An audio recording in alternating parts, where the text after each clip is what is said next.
Galaxy S23 prototype is your next tab, Will. Oh, okay.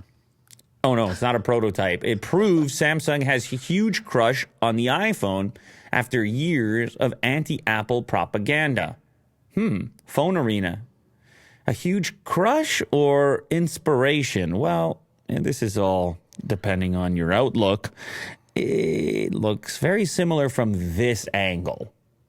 Although the bulge, as we mentioned previously, is less, the color options outside of that pink color, yeah. The green is close, the black is close, the gold is somewhat close. Maybe it's a subtle dig to the iPhone 14. Well, just showing its thinness of the S23.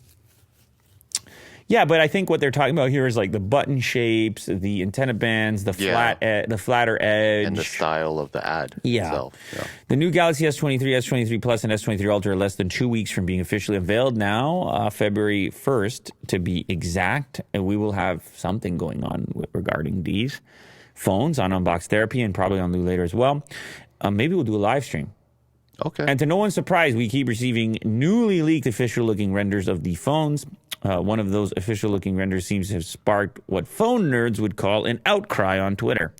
I don't know if it justifies the term outcry, but listen, this is not exclusive to Samsung. When we see popularity around an Apple device, we often see inspiration if we're being as friendly as possible, inspiration being taken by other manufacturers.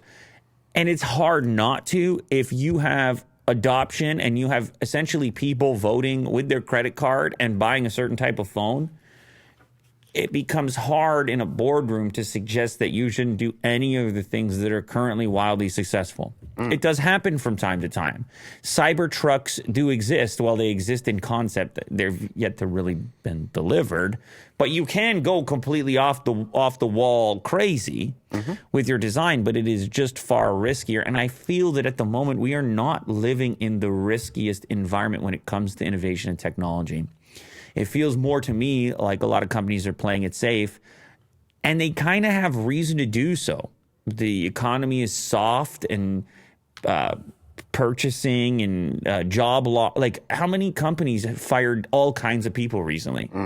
Like this, I'm reading. I'm like, oh my God! I heard Jeff Bezos just went into the Washington Post himself to fire people, or because there's a lot of layoffs to maybe like boost morale or something. But Google, Facebook, like you name the company, tech company, they're laying people off.